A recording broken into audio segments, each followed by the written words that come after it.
الحمد لله الذي هدانا للإيمان والإسلام وفضل الجمعة على سائر الأيام، كما جاء في الأخبار أن الجمعة سيد الأيام.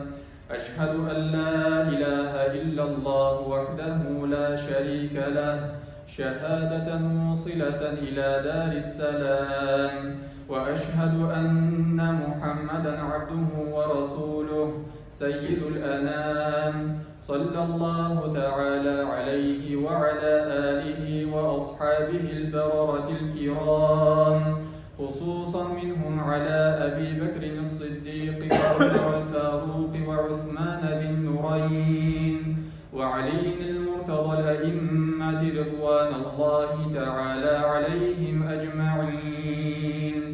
أما بعد، أيها الناس، أوصيكم بالتقوى الله عز وجل ونفسي أولا بالتقوى الله. قال الله سبحانه وتعالى في كتابه الكريم: أعوذ بالله من الشيطان الرجيم، بسم الله الرحمن الرحيم. قل يا عبادي الذين أسرفوا على أنفسهم لا تقنطوا من رحمة الله إن الله يغفر الذنوب جميعا إنه هو الغفور الرحيم. صدق الله العظيم. أما بعد، barcha alamlarni yo'qdan bor qilishi, tarbiyalab, ne'matlantirib, rizqlantirib turishi Rabbimiz Allohga barcha maqtovlarimiz, shukr, rahmatlarimiz, ulug'lovlarimiz, rahmat hamda sanalarimiz erishib tursa edi. Va hamda ko'ngil turlarimizdan chiqqan salovat shariflarimiz, qaynar salamlarimiz oxirgi payg'ambar, suyukli payg'ambarimiz Muhammad Mustafa sallallohu alayhi va sallamga erishib tursa edi.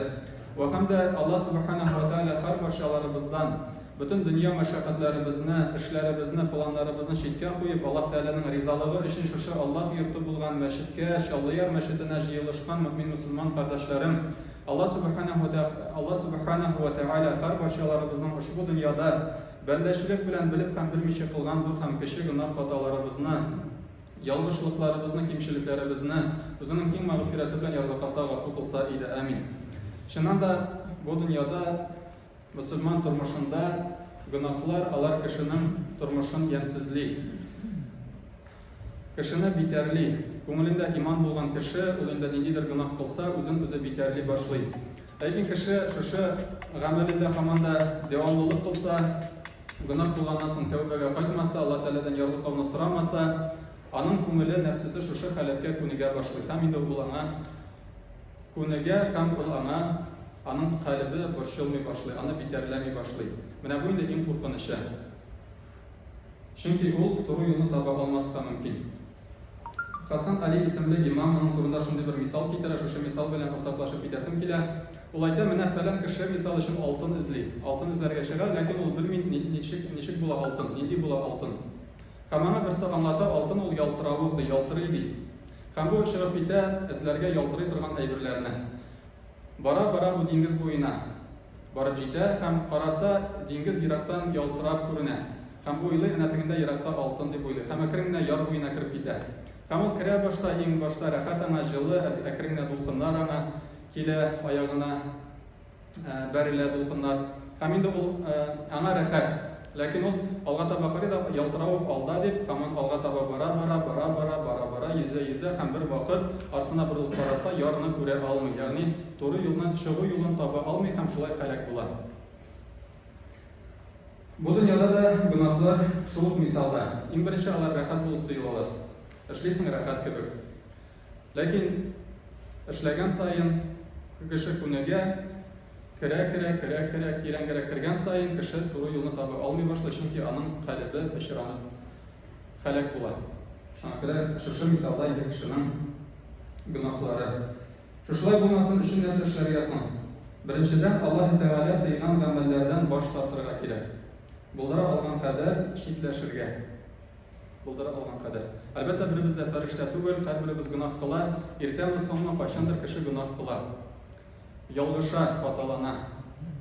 Lekin eng xayrlisi tavba etu.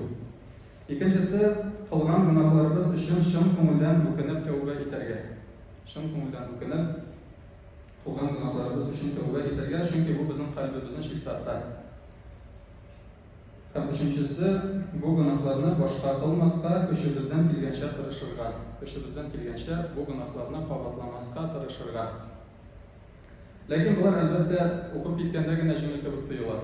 Эшли башласаң, алар җиңел генә түгел. Ни өчен дигәндә, чөнки Аллаһ Субханаһу ва Тааля әйтә: "Иннаху лакум адуввун мубин", ягъни сезнең арагызда сезне адаштырырга теләүче, сезне юлдан яздырырга теләүче, Аллаһ Тааляның ачуына дучар итәргә теләүче дошманыгыз бар, ул да булса шайтан, иблис мәгъмум.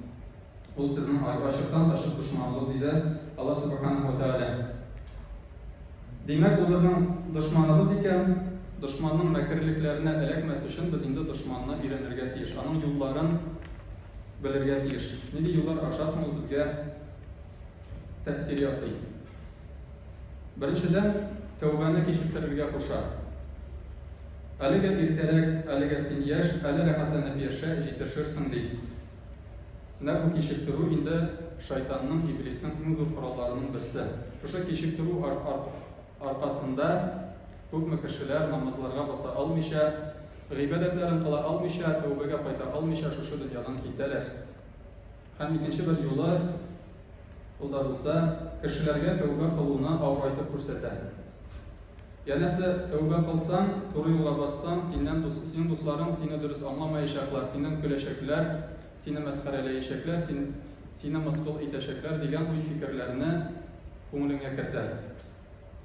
Һәм шулай ук, әгәр дә син туры юлга бассаң, тәүбә итсәң, сиңа яңадан бу гөнаһларга кайтырга ярамаячак, син туры юлда гыйбадәт кенә кылып яшәячәксең, бу дөньяның рәхәтлекләрен күрә алмаячаксың дип кешене куркыта. Һәм инде тагын бер юлы, ул без кылган гөнаһларны башкалар белән чагыштырып карарга куша. Ул әйтә: "Менә фәлән дустың синең бар, фәлән танышың бар, ул, мәсәлән, исерткеч эчемлекләр куллана. Синең фәлән дустың бар, ул зина кыла. Синең фәлән дустың бар, ул кешеләрне ялганлый. Синең фәлән дустың бар, ул намазын укымый. Синең фәлән дустың бар, ул азаплы уйнар белән мавыга. Фәлән танышың күрәзәчләргә йөри." Ягъни аларның гөнаһлары синекенә караганда күпкә җитдирәк. Аларның гөнаһлары синекенә караганда күпкә зуррак. Алар тәүбә кылсын, ә сиңа нигә тәүбә кылырга дип ул шушы юл аша кешегә шулай вәсвәсә кыла. Һәм инде шулай ук киресенчә, дүртенче юлы ул да булса, гөнаһлары артык күп булган кешегә килеп, ул әйтә, аларның күңелләренә килеп төшенкеле хисләр урнаштырырга тырыша. Ягъни синең гөнаһларың артык күп, синең тәүбәңне Аллаһ кабул итмәячәк, чөнки син артык зур гөнаһлар кылдың. Ничек инде Аллаһ Субханаһу ва Тааля синең тәүбәләреңне кабул итсен, син бит шундый зур гөнаһлар кылдың дип, ул кешенең кылган гөнаһларын исенә төшерә. Һәм шуның аша кеше инде тәүбәгә кайтырга, туры юлга басырга ашыкмый. Туры юлга баскан кешедән үзе дә көлә. Менә син бит инде шундый гөнаһлар кылдың дип, аның дустына да исенә төшерә. Шушы шайтан ул бит инде кеше формасында да була, вәсвәсә аркылы да кешегә килә. Шушы үзенең дустыңа туры юлга баскан булса, син бит шундый гөнаһлар кыла идең, ничек инде син туры юлга бастың дип, үзенең дустына да көлә. Ләкин Аллаһ Субханаһу ва Тааля әйтә: "Бисмиллаһир-рахманир-рахим. Qul ya ibadiyalladhina asrafu ala anfusihim la taqnatu min rahmatillah.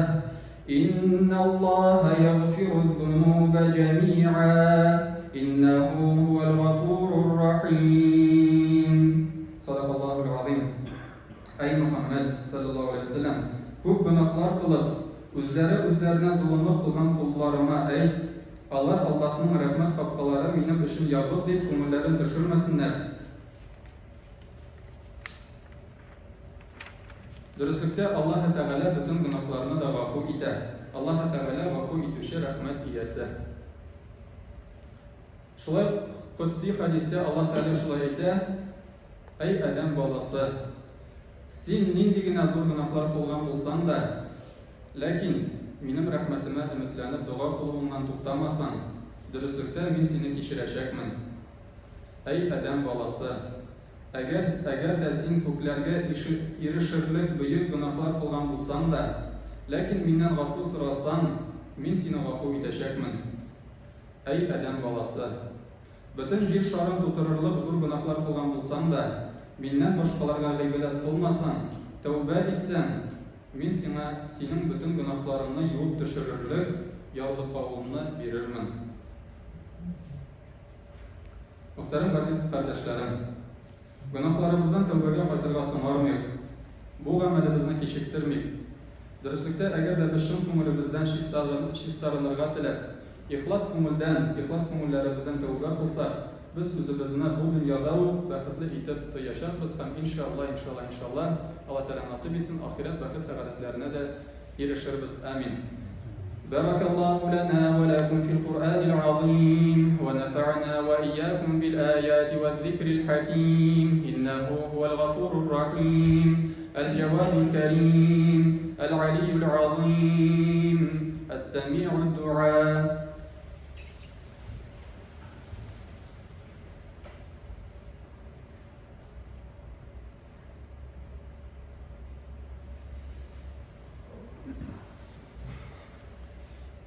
إن الحمد لله نحمده ونستعينه ونستغفره ونتوكل عليه ونعوذ بالله من شرور أنفسنا ومن سيئات أعمالنا من يهديه الله فلا مضل له ومن يضلله فلا هادي له ونشهد أن لا إله إلا الله وحده لا شريك له ونشهد أن محمدا عبده ورسوله إن الله وملائكته يصلون على النبي يا أيها الذين آمنوا صلوا عليه وسلموا تسليما اللهم صل على محمد وعلى آل محمد كما صليت على إبراهيم وعلى آل إبراهيم إنك حميد مجيد اللهم بارك على محمد وعلى آل محمد كما باركت على إبراهيم وعلى آل إبراهيم إنك حميد مجيد